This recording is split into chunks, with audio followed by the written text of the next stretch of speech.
not Olivia, and we're talking about the Hungarian Grand Prix. Welcome to 2OJ Podcast. If this is your first time, that is our name. This is my first time ever doing the intro. I hope I did well. It's usually Olivia's job, but she's not here. Traitor. Yeah. We had a schedule conflict, and we just had no time to film this in enough time to post it in an orderly manner. So we brought in a lovely friend of ours who also likes it. And we have mentioned on the podcast before, if you want to introduce yourself. Yeah, I'm Kai. I've been mentioned in being distracted, running pranks. I get brought up once in a while. But yeah, hello. Recently got into F1 because of this one. So I can convert anyone. I don't care what Annika says. I'm in severe debt because of you, and I'm not very appreciative of it. I didn't do that. I just went, ooh, cool Lego cars. And you also went, ooh, cool Lego cars. Still. But anyways, this weekend was an interesting one. I feel like there was a lot going on and stuff. It wasn't so much of the race was a little more interesting than last weekend, that's for sure. I will agree on that. Yeah. I would agree on that. Yeah. I didn't get to watch it in person again because my work keeps scheduling me for morning shifts on Sundays. Shame. I think you should use the excuse as an F1 fan that you can't be scheduled on Mondays. I know. They did have it on the TV, and I kept getting glances of what was going on. So, I wasn't fully out of the loop, especially because I had these two telling me every single thing that happened. And I was also... You said give us updates. Yeah, and you guys did... Olivia did better this time. So, Olivia, when you listen to this, you did better this time. If you watched the other episode before this, you'll hear me trashing her for how bad she did. So, free practices, usually there's not much going on. Mainly going to be talking about what the announcers talk about, just like always. First off, I think this could be a potential big deal, is Mercedes went back to their old rear suspension. This was the rear suspension they had, I think, before Spain, at least. Maybe they might have had it still in Spain and switched it in Canada. So there's the question that I specifically have been thinking about, that was this weekend they did so well, was it because of that? Or was it because it was cold? Because you could argue either way. I think a mixture of both, to be honest. Mm-hmm. I'm gonna say it's both. One, because I like tech, I'm like, yeah, go suspension. But two, we know Mercedes thrives in the cold. So yes. I think also that. Yeah, so there's that. Fred Vasseur, who is the team principal of Ferrari, got a contract extension, which was very exciting because there was a lot of rumors that he was going to leave. There was a lot of rumors that Christian Horner was going to replace him. There was a lot going on. So this was a little security thing. When will George and Kimi get this security? I don't know. But never. Max is for sure staying with Red Bull. That is like dead set in stone officially now. Okay. The podcast people need to know I am a Max Verstappen fan, so I was looking so forward because my favorite constructor is Mercedes. Mm-hmm. I love how they work. I love their cars. So when that came up, I was like, Max is going to my favorite constructor. Yeah! And then... then it's not happening. My dreams have been crushed. I'm still a little bitter about it. It's fine. Yeah. Anyway. I just thought it would be interesting if he went there. I would have had an enjoyable time if there was a Max and George teammate situation. But also It I would have been love so Kimmy chaotic. enough that, like, do I want to do that to him where he gets stuck in Alpine? Because that was what the thought was. I do love Kimmy. He is probably my favorite rookie. Yeah, I wouldn't want him. No. Yeah. Yeah. uh, But I was ready for George to leave and Max and Kimmy to well, be the okay. Mercedes duo. Was there some bias there, though? No. If you want to know one thing about all of us is we will purposely make each other mad based off of who our favorite driver is. And as you all should know, Olivia's favorite is George Russell. And she was stressed during those dying times. I definitely do not have a bias. Anyways. But that duo would have been good. You have to admit. Yeah. It would have been a cool duo. Okay. Mm-hmm. Anyway. Paul Aaron, who is the reserve driver for Alpine, once again drove for Sauber in free practice 1 as a rookie test, took Nico Hülkenberg's car again, which is interesting to see that Alpine's not, but Alpine does have a lot of, oh my god, junior drivers. So, like, there could be potential that they want to use those rookie tests for the other junior drivers and not their, like, reserve driver. But interesting to see him. He didn't have the greatest, like, time. I'm fairly sure I didn't write it. Oh, yeah. So, a critical systems alarm went off while he was driving, and he had to, like, get out of the car and stop free practice. So, don't know what was going on there, but he didn't even get a full free practice time in because a critical systems alarm. Do I know what that means? No. What I can assume is that something was going wrong in the car. Yeah. Sounds like an engine overheat or something. Yeah, so... And then another reserve driver had to drive in free practice 1, Filip Drugovich. I can pronounce names badly, but I can. He was in for Fernando because Fernando rested due to some muscle back, injury that he just wanted to rest. Which, fair enough. Yeah, if you want to rest it. Free practice 1, they say, really is, like, if you're looking at the practices, don't look at that one. That one's the one that just doesn't show anything. It's really, fair. Like, Saturday, especially free practice 3, is really what shows things, just due to everyone's like, oh, we gotta practice qualifying. So. Oh, this was, so, I love Ruth Buscombe. You would have seen her on the stream. She is the strategist for F1 TV. She does some of the strategy stuff. She was a strategist on a team before. I was cackling because she called Fernando a rookie. She was like, our favorite rookie. And I'm like, oh, you are going in with the memes? I love you. He is a rookie, though. It's so iconic. We love rookie Fernando Alonso. Yeah, best rookie on the grid right now. Mm-hmm. Like, come on. Mm-hmm. George said his brakes feel a bit long and spongy. I think just his use of words there is very interesting. Oh, George. It's very much a George situation. Yeah. Pierre suddenly just lost power. Which is typical Alpine thing.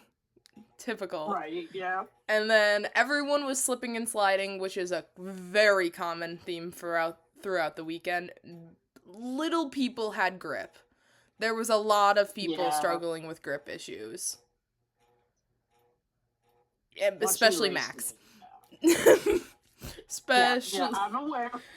I'm aware. Yeah.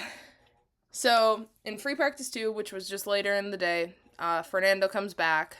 Once again, once the free practice, I see this being so weird just as an athlete myself, but I don't know what the full strategy. I guess they don't need more practice time, but a lot of the higher up teams tend to sit in the pits and just not go out for a long while.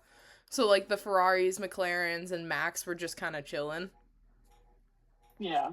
I didn't know this, but they say more recently it's not so much, but back in the day, Hungary was called Monaco without walls, which just means there's not a lot of chances to overtake, which I think has definitely changed, especially like past 2 years / this year. Yeah. Yeah. There was overtakes happening today that I was like, because I heard the Monaco without the walls, and I was like, I thought they would be, not overtaking at all, and then suddenly everyone is. Everyone, Oscar trying to overtake Lando in the race, Max overtaking Lewis, like there was a lot going on. I'm like, what are you guys talking about? Yeah. The Red Bull was saying they have no grip. Max specifically said it's like skidding on ice, like slipping on ice. So, and Max said that a couple times this weekend. That wasn't like the only time he was like, this feels like I'm on ice. Which is kind of a scary thought, because like, ice has no friction. You just go wherever. Yeah. I remember physics a little bit. Do you? Yeah. Found out that Mercedes has their own weather vane on top of their pit wall thing. So they really are getting the live updates from the weather. Like, so it's not just the sweat? No. They are getting everything, which just makes so much sense. I don't know if it was Mercedes or McLaren, but one of them in Australia had sent someone down to the beach, which was like a little ways away and where the storm was coming from, to give updates on the rain. Oh my god. They're very serious about their rain. Max, okay, so I saw his interview, so I know exactly what this was. So, Max had left the towel that he uses to, like, wipe off his face in his cockpit when he was going out. And it kind of, like, smacked him in the face a little bit, which he was like, this is best case scenario, because if it would have gotten down to my feet, that would have been bad, because it would have screwed with, like, the pedals. And he was like, yeah, so I just did the safest option. I pulled off of the racing line, just kind of threw it out, and just went on my merry way. And funniest thing ever, because this was the main topic of pretty much the rest of this free practice, was what did Max throw out of his? Because they didn't know at first. They couldn't tell what it was just a white thing that they saw had a Red Bull logo that he threw out, and that was it. And so they thought it was maybe an extra, they thought it was a towel, they thought, it was an extra balaclava that he could have potentially had in his pocket and fell out or something. They like slowed it down bit by bit to analyze the texture of the towel. This is why I love practices, because just funny stuff happens, and I love the commentators, and it's great. Lando really lost control of the car, and I thought he was going into the wall. Like, you could see he was, like, went like that because he just completely lost control, I think around the, like, big hairpin turn, and, he was going straight for it, but somehow he braked and turned just in time, and I was like, oh, that could have been bad. That could have been a moment. This one, I don't know why this free practice had a lot of I think I even texted Olivia that this free practice had a lot of things going on. Carlos lost all telemetry data and all, like, complete electrical problems, had no comms. The team didn't know where he was on the track. The team couldn't communicate with him that they lost all electrical issues. So they were, like, telling him to pit, and then he just drives past the pit lane. Oh my god. But then, like, a few seconds later, he gets it all back. So, used up too much. What is happening with Williams in their cars? Like, I know, it's so sad. They had such a great start to the season, and then reliability issues have been just hitting them everywhere. I would say the race went well for them this weekend, but, like, everything before, just things were going on. Yeah, no, yeah, I would agree with that. There was actually 3 times that this weekend that Lando and Oscar almost hit each other. And the first was in free practice 2, where it was ended, and Lando had been in the pits, but Lando was coming out just so he can go around and do a practice start. And I don't know what they were doing here, but he comes out of the pit as Oscar's passing, and so they go into the first corner, and kind of like in the race, Lando's coming in to T-bone Oscar because he locks his rear, I think. And it's just like, I was like, guys, you are coming out of the pits. This is a practice. What are you doing? It was foreshadowing. I know. Also, don't care what the announcers say. Don't care what anyone says. But the announcers are completely dead set that Lando and Oscar won't be friends at the end of the year. No, I think they will be. I think, like, McLaren is doing a good job at relationships. I think, as Zach has said, like, his main focus is the relationship between those two. Like, yes. And he calls them competent enough to realize that, like, when one person wins, the other person is obviously gonna be sad. And, like, they're gonna handle the tears. They're gonna handle the happiness. Like, it's just how it is. And I think they are doing a good job. And I just think Oscar and Lando are smart enough and have the maturity to realize, like, yes, they're my enemy, but I don't have to hate them. Okay, and people need to realize these are professional athletes. They're going to have maturity, okay? Like,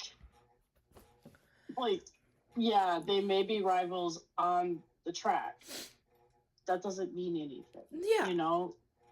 Like, I could say so many of my teammates are also my rivals, because that's one thing that I think, as someone who is in an individual sport, as someone who races also and but still has an overarching team, I understand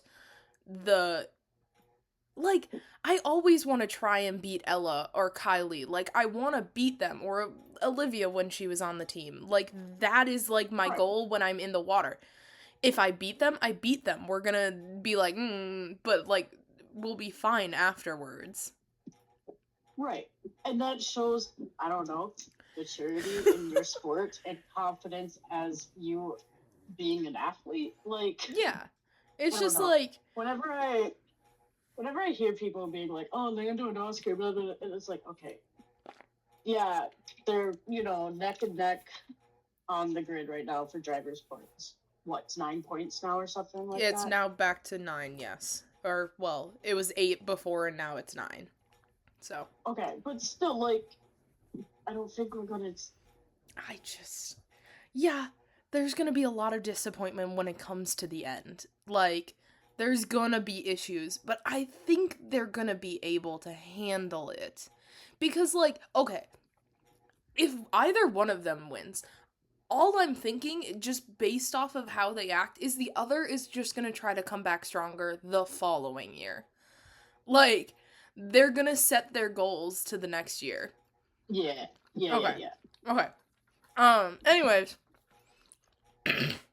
after lovely technical issues, Woo! the last thing I have on my notes is just something surprising to me. I guess not so surprising, that the commentator said, but if Oscar wins, he would be the first non-European to win the championship in 30 years. Holy sh! Mm-hmm. But, like, it also makes sense. It's rare to see an Australian driver. It's rare to see an Asian driver, an American driver. Like, it's very rare. Like, I see South American drivers more than any of the other continents when it comes to driving. But yeah. On to free practice 3. Anthony Mackie was in the paddock. Specifically, he was hanging out with Lewis Hamilton, which makes perfect sense. I am not surprised that Anthony Mackie would be very friendly with Lewis Hamilton, as he is the most celebrity out of the F1 drivers due to, just he has that kind of fame.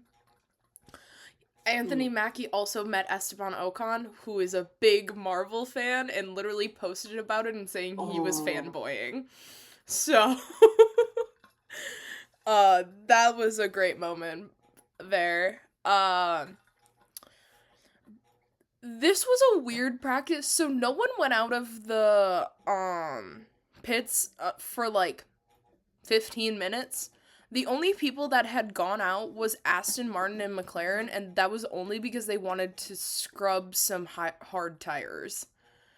So they did, like, 2 laps and then just went back in.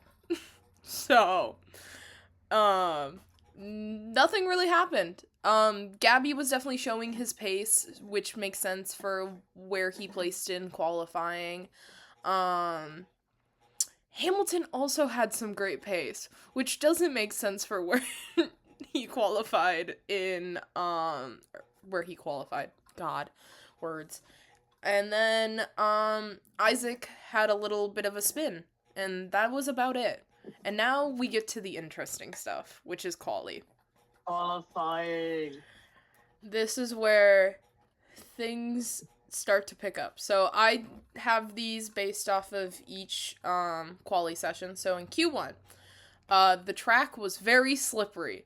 Wow, I'm so shocked. At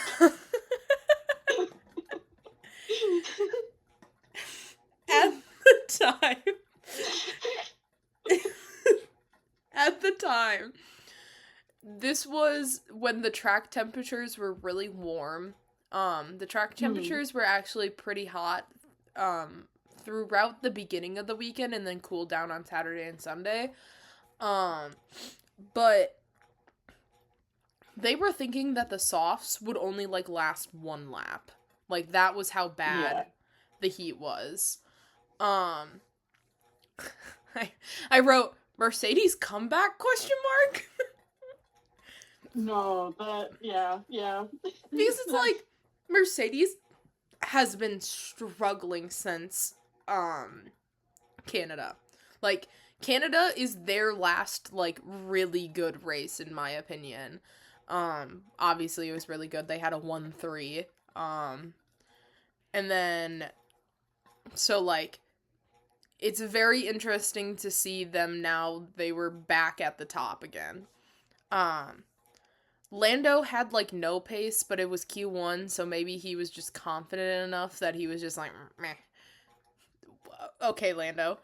Esteban Ocon had a screw lodged into his tire, on his final, outlap, which was very interesting because it wasn't, like, actually lodged. It kind of was sitting on the top, and they were really hoping it would just fall off and not stick into the tire, but don't know what actually happened because he was out in Q1. So, was that because of the screw, or was that just because... Conspiracy, it's because of the screw. I'm on side, if he didn't have that screw in his tire, he would have gotten into Q2.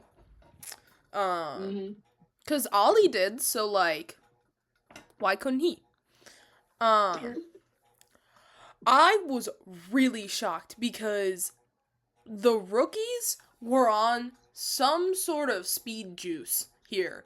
Because they were on something. Every single one of the rookies got into Q2 and all of their teammates didn't. Well, not all of them, but most of them didn't, that was interesting. That does not usually happen. So the rookies were going at it this weekend. But how the grid was turning up to be for Q1, who got out, it was Albon, Hulkenberg, Ocon, Gasly, Tsunoda, which I feel like other than Alex, that's a pretty typical Q1 goodbyes. Just because they're midfield, that's what happens, and Yuki has problems in the Red Bull car, which, fully not blaming him, the car kind of sucks. It's an awful car. In Q2, it starts raining, which Olivia was very excited about. Very, very excited. But it was like a light sprinkle in turn 1. So the rain, they were just hoping it was just for Q2. There was no rain in Q3. It was going to dry up, which kind of was how it happened. Lando and Oscar were neck and neck for the times. I think they're, at the time that I wrote this, it was like 0.05 apart from each other. Okay. Colapinto had some problems with track limits, but also I don't think I ever saw him getting into Q3 anyways, just because it's, 1, he's in an Alpine, 2, not the greatest driver in the world, has had his struggles. And then, interestingly enough, usually when they're going for their next fast lap after the first one, they usually try to stay in the pits as long as they can before they go out, because you want to be able to cross the line right as the checkered flag is going, so then you just get a lap after the checkered flag, and no one can pass you. You want to be the last one to go, like, on their stint. But Charles wanted to be out first. He wanted to get out there right away, and I think it probably was due to traffic issues and that he just wanted to get out of the, make sure he wasn't in the traffic. Which it worked out for him, because he thought that he wasn't going to do this well. So, he was, shocked the entire qualifying on how well he was doing. And then the Aston Martins were also on something this weekend. I think they're kind of like the Mercedes, and they're really good in the cold. Because, if I remember correctly, they were, decent enough in Canada. Were they? I don't remember. That's so long ago. 2 months ago, almost exactly. And then the 5 that were out were Colapinto, Sainz, Hamilton, Behrman, Antonelli. That one, Hamilton was shocking. Hamilton was a shock, and he was not so nice to himself afterwards too. We should talk about that, because that was something. But then Q3, I talk about this in, I think, I talk about it in the last episode, at the Belgian Grand Prix. When it comes to sports, I get really stressed. Any sport. This isn't an F1 exclusive thing. My heart rate spikes. The showiest moment is a Brewers game where my heart spiked to 110. And I was sitting. I get stressed. So the stress was really coming back again in Q3. Max said that it was ice again, so the track was ice again for him. It started getting cold and windy, which caused the Mercedes to start doing pretty good. The conditions were changing a lot, And you get that with Lando and Oscar talking about it afterwards, because Charles gets pole. And Lando and Oscar aren't able to improve from their first fast lap. And they say it's due to wind changes, that the wind just picked up and they had no chance. So they just had probably like low downforce in their car, so like you can't grip the ground, you're gonna move in the wind. Right. But yeah. Charles getting pole. Good on him, honestly. Insane moment to him. Because even in the interviews afterwards, he's like, yeah, I have no clue how that happened. I was not expecting that. Before the weekend even started, he was like, oh yeah, Hungary's not my race. I'm not going to do well. And then he pulls through on pole when there's plenty of other drivers where Hungary is their race. Like, they say Lando, it's his race. Like, this is like a track for him. Lewis, especially, he has the most wins with 8 wins here. And I think that goes into the fact of, like, how hard he was on himself after quali, because, like, it is a little disappointing to be him, a 7-time world champion. You have 8 wins at this race, and you qualify 12th. When your teammate, who has less in everything than you, gets pole. Takes pole. It's hard not to criticize, like, self-criticize.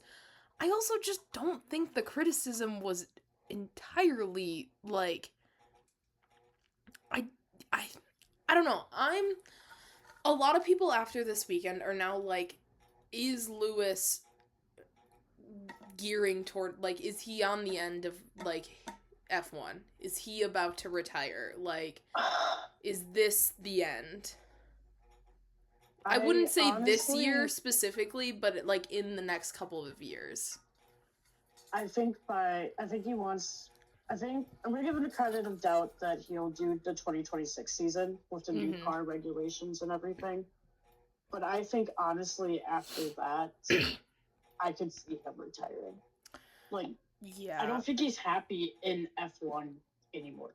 And, I mean, he's got what he wants.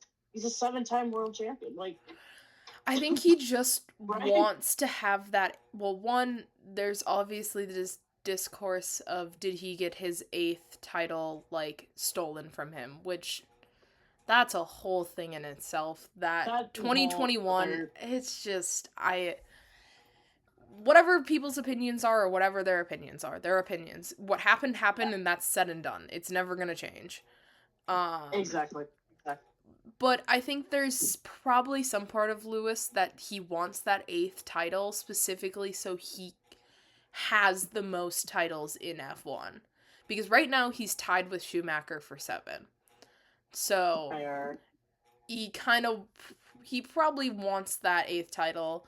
And, like, I think he also wants to win with Ferrari at least once, because it's every little kid's dream to win in Ferrari. Like, I don't think with how Ferrari's going right now, that's going to happen. I'm sorry. And which is so funny, because Charles got started asking about it a lot, because they were like, Lando and Oscar have the same amount of wins as you. And you've been in, like, Ferrari and stuff for been in F1 for longer. How do you feel about that?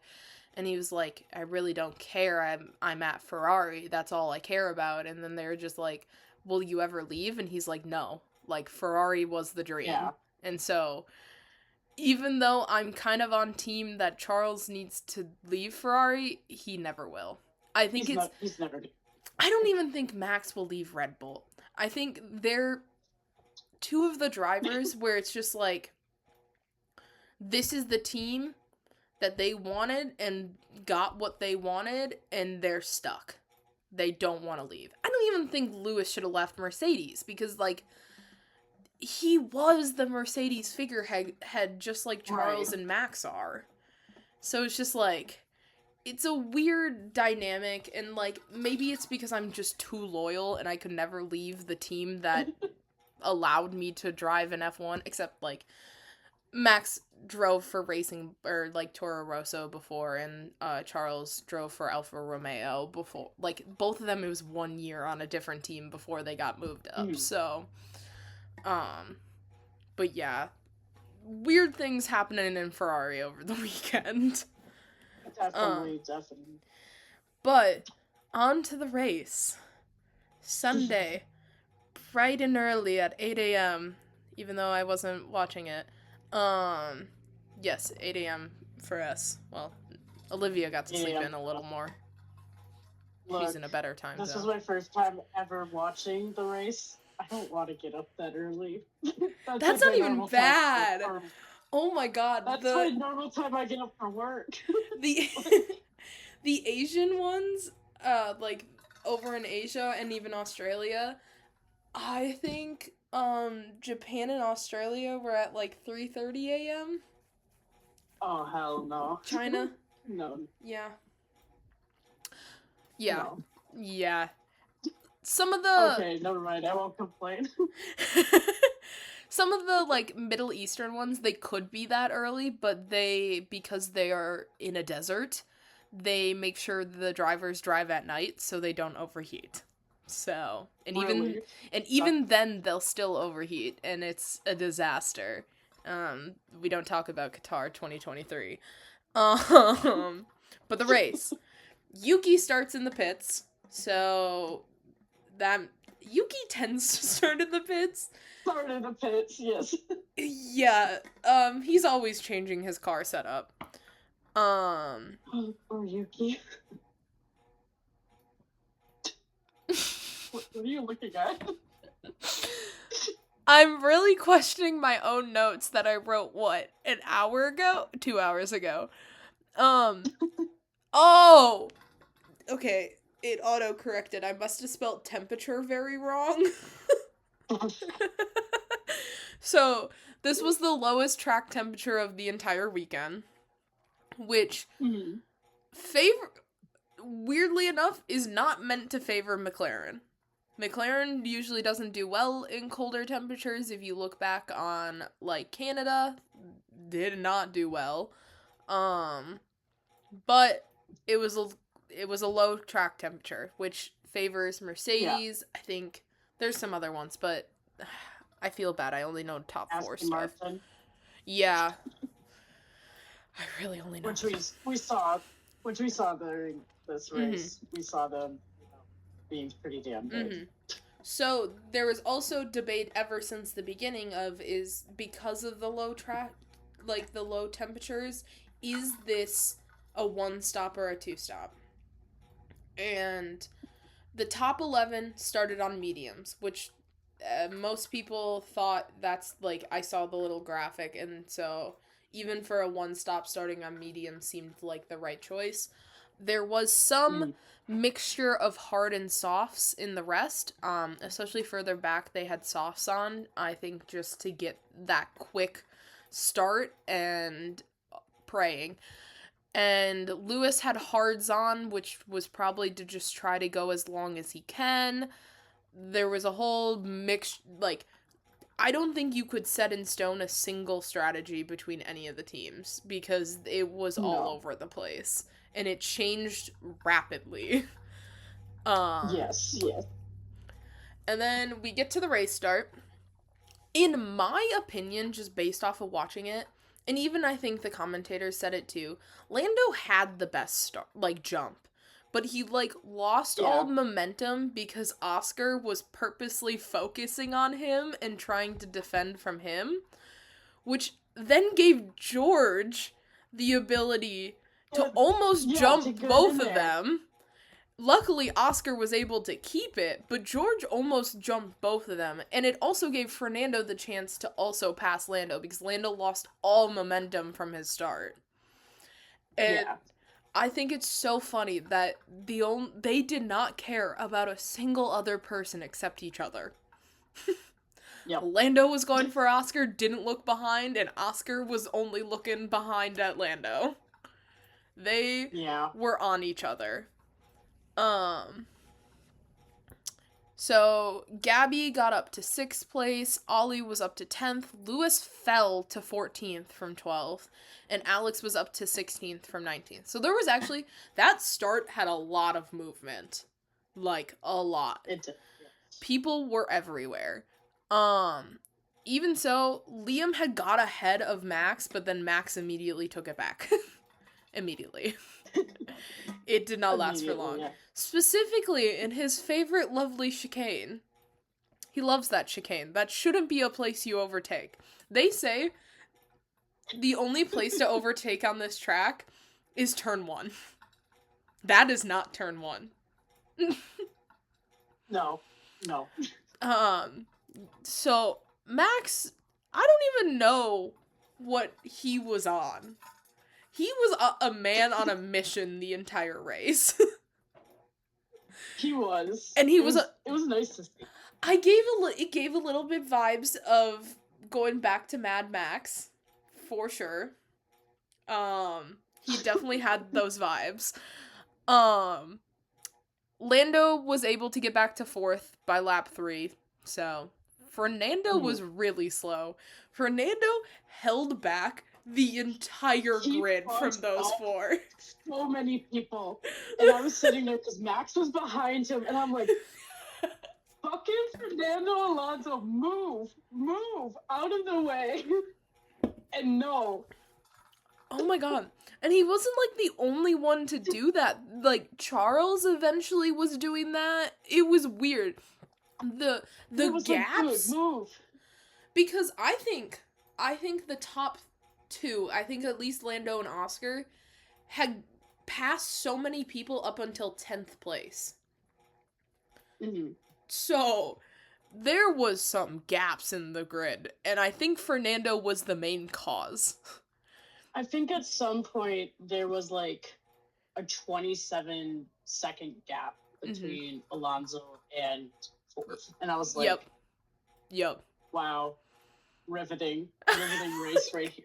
As I was watching this, I don't know if I walked by the TV or I was just looking at the live timing on my phone, because I just looked at the live timing and watched them go around the track. I'm like, what happened to Fernando? Why is he, like, 28 seconds back? And Olivia just goes, nothing.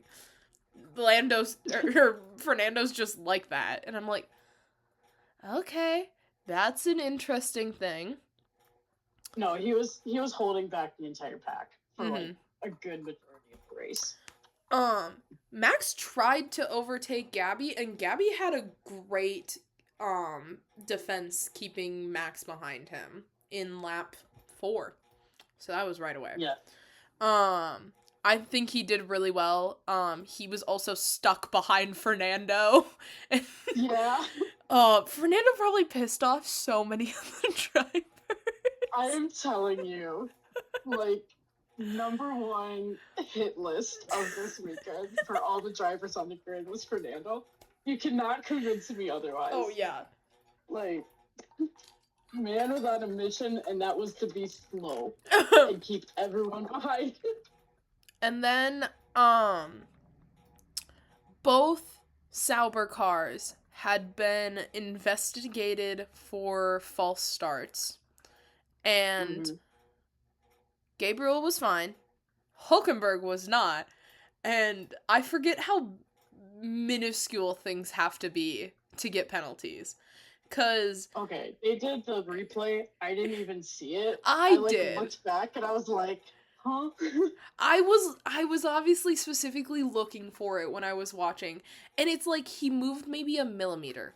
Like, at most. Oh. Like, I watched, like, a grain move a millimeter. Like, that's how, like, much you had to stare at that.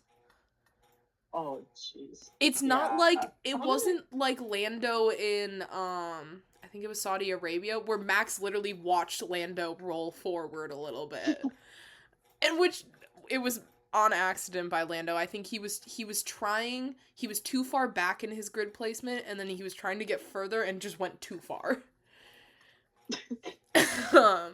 But no, this was minuscule. And that's what happens, and Hulkenberg still even did well with that decently well with that 5 seconds. And luckily, for Sauber, it wasn't Gabby that got it, because that would have screwed them over. Because he got such Gabby was so high up there. Mm-hmm.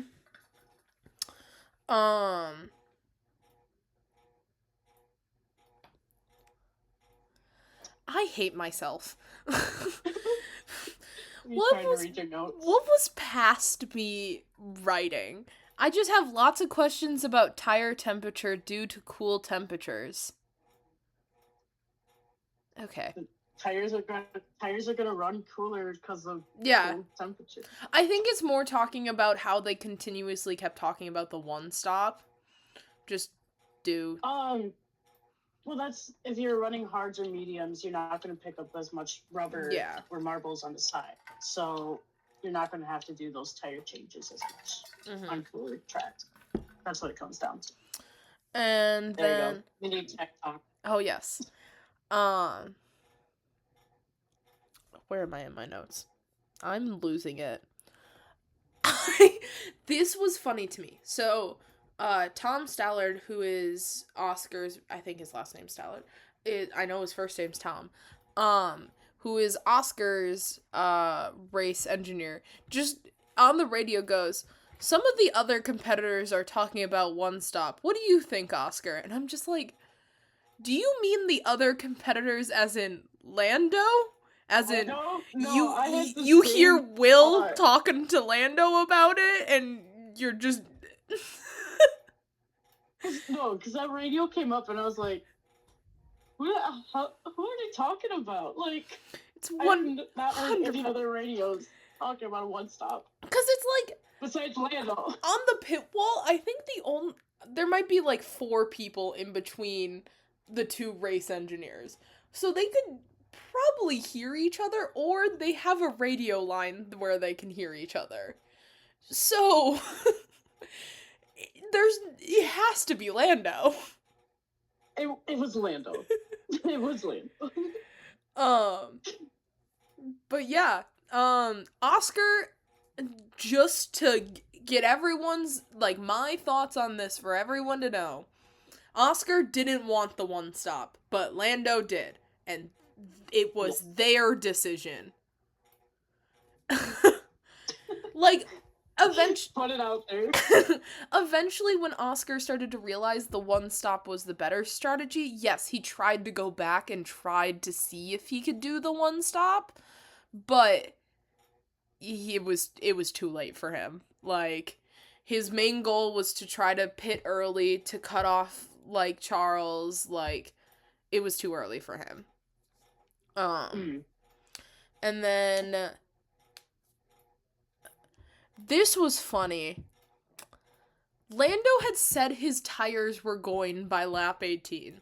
He went out until, I have the notes, lap 32 before he pitted the first time. And I literally have, in all caps, Lando the liar. Yeah. Okay, but they were trying to push him, I think, to pit at lap 40, if I remember right.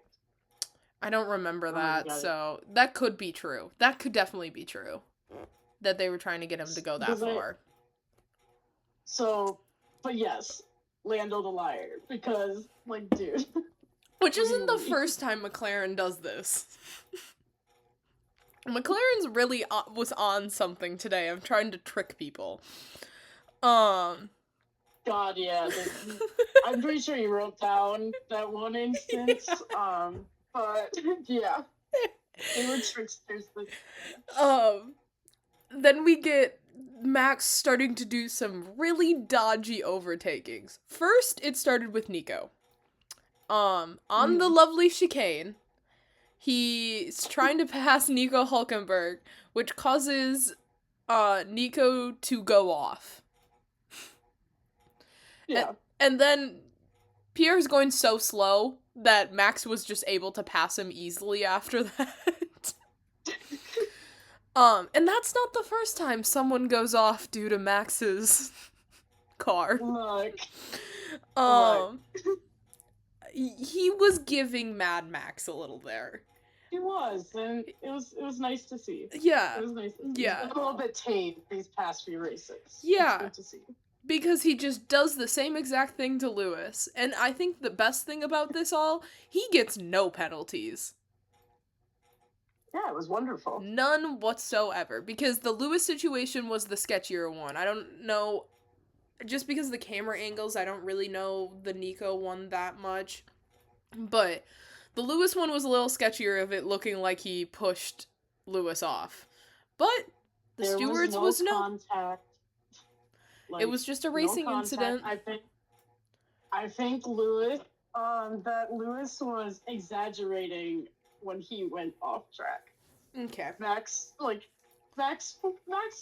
doing Max things. Uh-huh. And I think Lewis was like, oh my, Max is by me, and like, off the track. That's my theory. But anyways. And then it was like, oh my god, Max pushed me off the track. That's my conspiracy. Right here. Lovely conspiracy. Every time any situation. Didn't get penalized. Yeah, he didn't get penalized. So that's really what happened. So my theory is correct. George almost went into the rear end of Alonso. I think that was not a George fault and that was an Alonso fault. Just based off of the entire race. I'll never admit it, but yeah. Yeah. That was the start of Oscar wondering if the one stop, like, if there's potential he could do the one stop and if it's the better strategy. And then Charles was very suspicious on the radio, trying not to say what he was talking about. Well, he was very vague. Trying to talk about it. And I think it's 100%, it's either Ferrari never thought of the one stop and Lando's now doing it, and because they didn't think of doing it themselves, / they didn't think of someone else doing it, that's their downfall. Or they thought about that Lando or someone else was going to do it, and they needed to do the strategy to counteract that. But either way, it didn't go in Charles's favor. So. No. At all. Lando then pits on lap 32, which I have with exclamation points. That was a 1.9 second pit stop, which is the fastest of the season. They beat out Ferrari's 2 seconds, which also, funnily enough, when Oscar pits the second time, they get a 1.9 again, and both of them are 1.94. So they get exact pit stop times. And I just think McLaren learns from their their mistakes. Because last weekend, there was so many problems with the pit stops, specifically with Lando, and how, was that the cause of why Lando lost? It was because he had a really slow pit stop, because the one tire wouldn't go on. And I think they've learned from that, they've practiced, and they got better. Clearly. Yeah. But yeah, that wasn't McLaren was just on something today. There was so much that has happened for them. This was their 200th race win. So much was going on with McLaren. Honestly, good for them. Yeah. I'm not a McLaren fan. I can respect. Good for them. Yeah. They did good this weekend. Oscar just didn't think Charles was a threat and was only worried about Lando. Which was by far one of the funniest radios, because he blatantly says that. He's just like, don't care about Charles, what about Lando? Yeah. No, that one was really funny. Which then McLaren baits Ferrari into thinking they're about to pit. And oh my god, that was glorious trickery. It was so good. Just being they were Tom. He has Tom. Tom was really playing it up on that radio message of being like, Oscar, pit now. You need to get Charles. And then you see Charles come into the pits and Oscar just go, Nyum. Right by it. And I was like, oh my god. It was so, like, beautiful. Oh, yeah. And, which, then, I think, Oscar eventually pits, and after Oscar pits is when he passes, Charles in the end. Yeah. And that's when I think Charles loses all restraint. All restraint.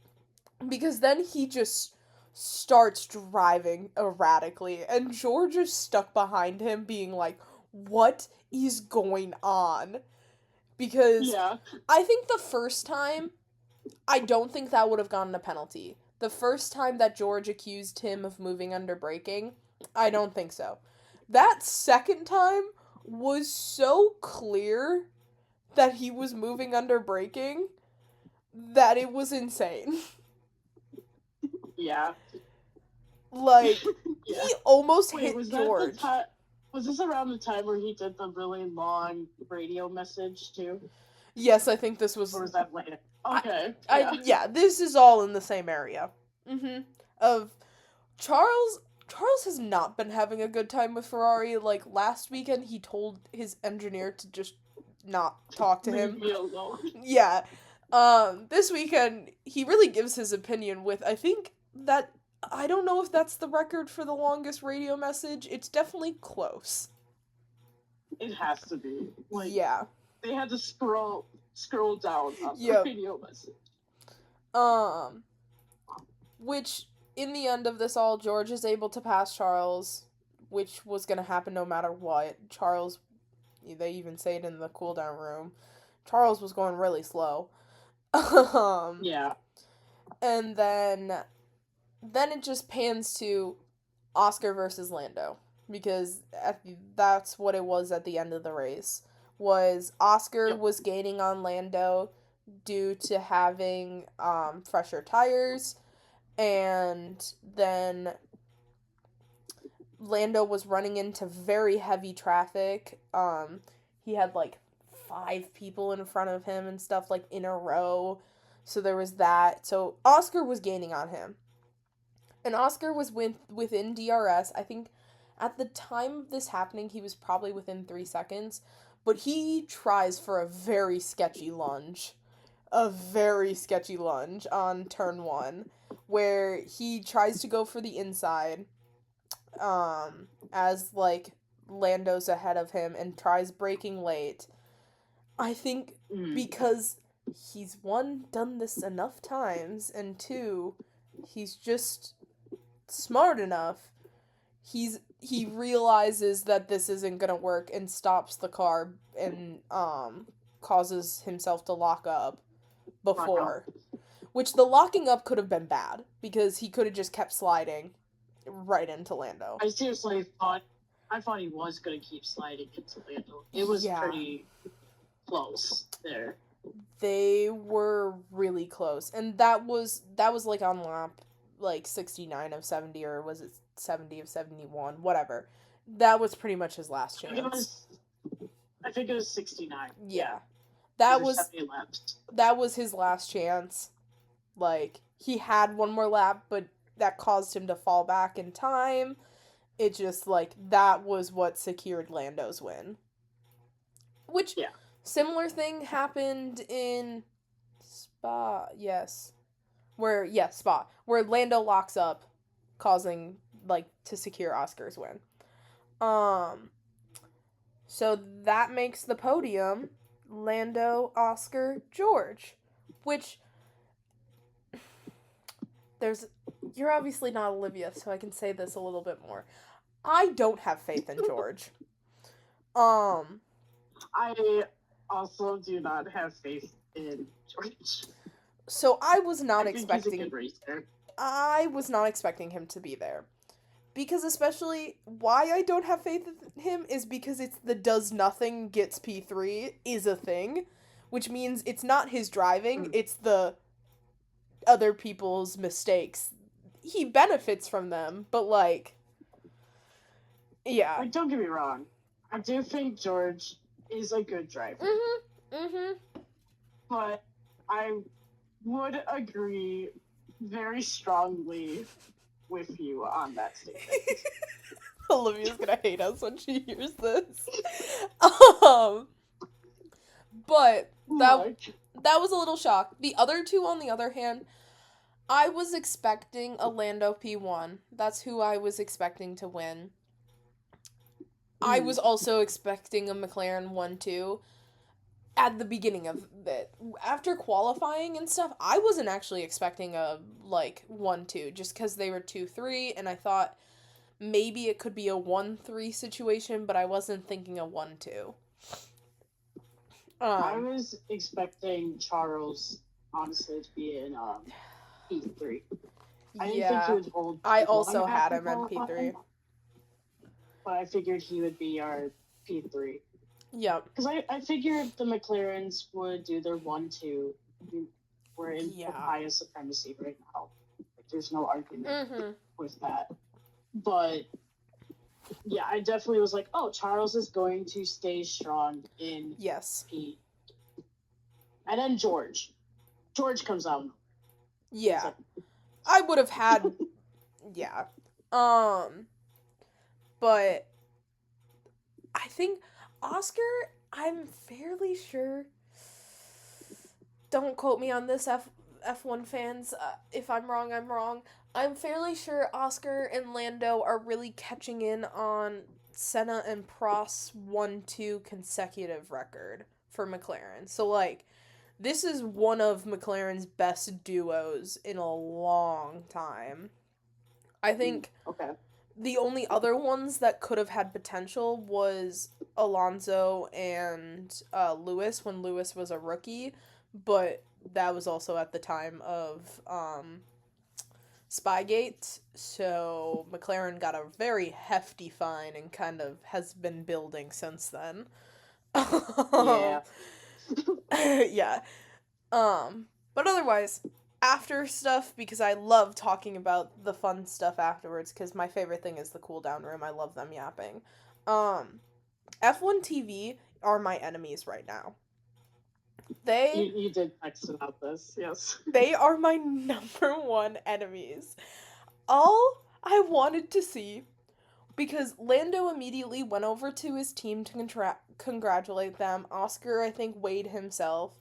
And then Lando, after congratulating his team, goes over to Oscar to congratulate him. And so they have a little, like, talk and being like, congratulations. But because George was so behind, when this happened was when George was just getting into the pits. Because he was, like, 20 seconds. And they turned to George getting out of the car instead of showing, like... at least, like, the dab of between Oscar and Lando, and it's like, oh my god, it's the 1-2, come on! Like... No, we gotta see George get out of his car. Oh, yeah. It's like... And then, I am going to preface this hard. I do not hate the girlfriends of F1. I do not hate the wags. I don't care about the drama. I don't care about all that. The only thing I cared about in this situation was that Oscar was talking. Oscar was talking about his thoughts on the race and his thoughts of, like, being able to, like, beat Lando. And F1 TV cuts, as he is talking, cuts over to, I think it's pronounced, I think she goes by Maggie. It's pronounced weird in my, like, English brain. And Lando kissing. Which, it's just, like, one, F1 TV, you are being so messy right now. Like, that was the messiest thing you could be doing in this situation. Two, I am here for racing. All I care about is racing. I want to know Oscar's thoughts on the racing. And you just... divert from it, and I'm just like, guys, go back. And they were being so messy. Good for the celebration, but also, like, come on. At the same time. I don't know if F1 TV, whoever controls what camera it fans to, knew what they were doing in that moment, but my god, after the rumors this weekend, that was crazy. Um, but anyways, they all go into the cool down room. Oscar is once again sitting there all by him lonesome because for some reason, no matter what, except last weekend, even if he wins, he's usually the first one in there. I don't know if he just doesn't like chatting with a lot of people afterwards and just wants to go sit somewhere or what it is. And also, he always looks so sad sitting by himself. It's so funny. Just his facial expressions. I'm like, dude, you did good. Like, man, yeah, you're fine. he was definitely a little disappointed because he definitely had a chance at the win there. So like, makes sense. But then Lando and George, specifically George, come barreling in. Like, high energy barreling in, especially George. George was yapping. I was like, oh my god. George, you are talking. Yeah. My favorite trio will always be Lando, Oscar, and Charles. Just because I love their dynamic and love their talking. It'll always be my favorite. Mm-hmm. But George, you were a close second to go with my Papaya Boys. That was funny.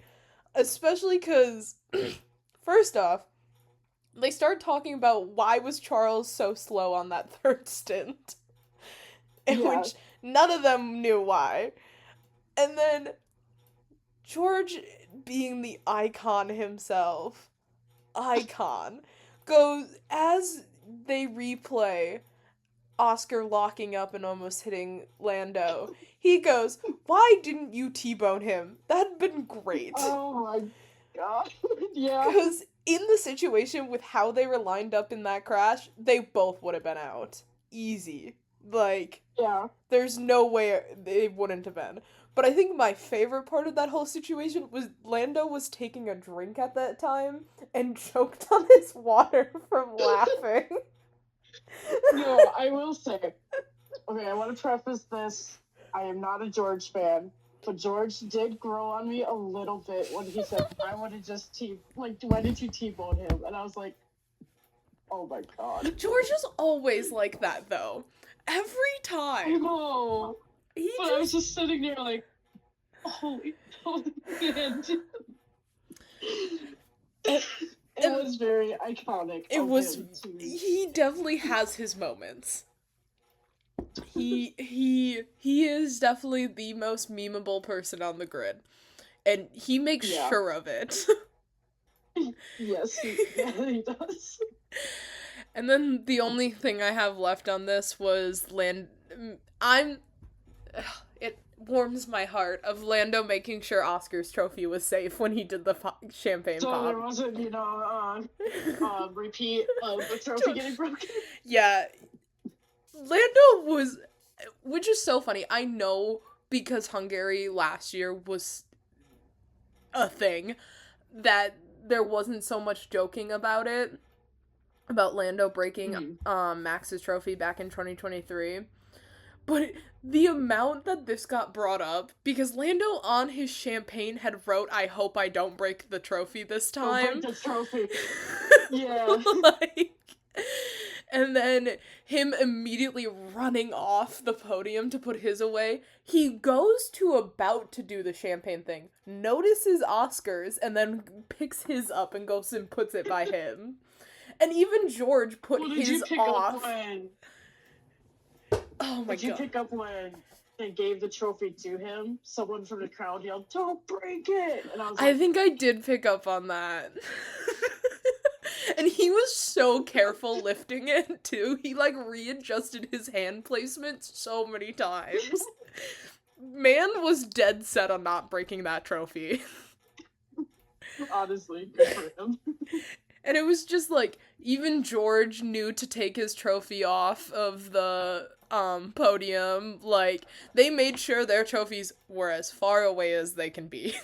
Because it's yeah. I'm fairly sure these are handmade trophies, too.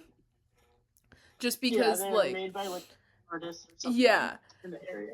And so it's like they want to do traditional like Hungarian like porcelain stuff. And so yeah, Lando was like no repeats ever again.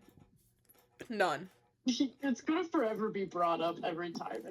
Oh, 100%. 100%. If Lando is on the podium, he will never live it down. He will never live it down. So we already talked about one of my afterthoughts. Another one is what had happened to Charles in the last stint. Was it the fault of Ferrari pitting him too early? Which I think that is my opinion of that, them falling for the bait and pitting him so early was his downfall, because his tires were so old that like George and Oscar were able to pass him. I think Ferrari needs to listen to their drivers a little bit more when it comes to strategy.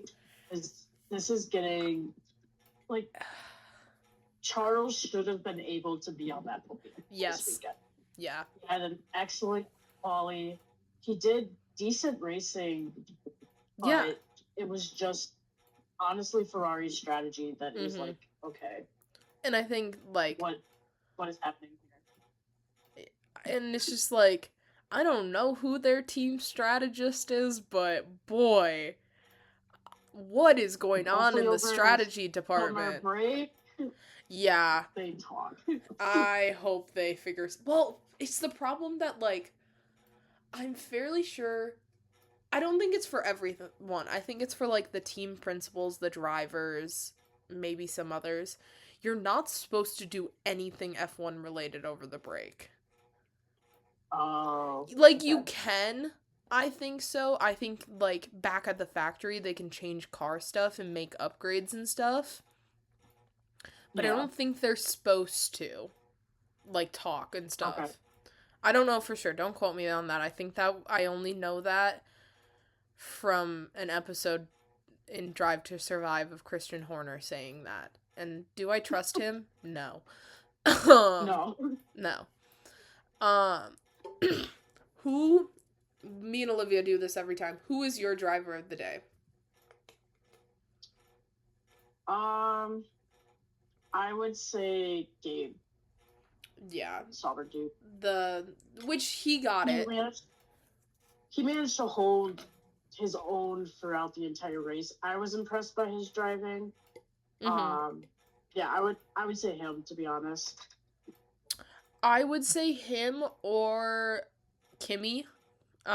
He was able to get back up into points. So he also did have that really good... Kimi had that good overtake. I don't remember who it was against, but it was a very well done overtake. Those two were definitely my top two drivers of the day. Just because, like, yeah, Lando did good, but I think it was mainly strategy. That really... I don't think Fernando did good. Let me clarify. He did good. He's not the driver of the day in my books. No. Okay. No. I don't know how people were voting for Charles. When I saw him up there, I'm like, what? At like 14% too. Yeah. I'm like, and sometimes he did not do good today. Sometimes things like that happen, because when Kimi got it back in Japan, no, he got it in China, I think. Literally, he was like, why did I get it? And then Toto went, it's 'cause you're good looking. Which is such a Toto thing to do. And ever since then, Ollie has been, oh my god, I can't think of the word. He thinks he deserved driver of the day that day, because I think he went up like 10 places to get into points, and he didn't get it, and he's mad. Honestly, though, fair enough. Don't blame Ollie for that. And then lastly, what radio message was your favorite? I did appreciate Charles' long message. Long monologue. It made me laugh for the fact that it was so long. Yeah. I was like, normally when the radios come on, it's, like a tiny little blurb. Yeah. No, this was like a whole paragraph. And I was like, dude, you're allowed to do that? Just let me preface, this is my first time ever watching an F1 race. So I was like, question, yeah. Can you do that? Yeah. So I thought that was pretty funny. I think mine... I think Oscar just blatantly being like, I don't care about Charles. What about Lando?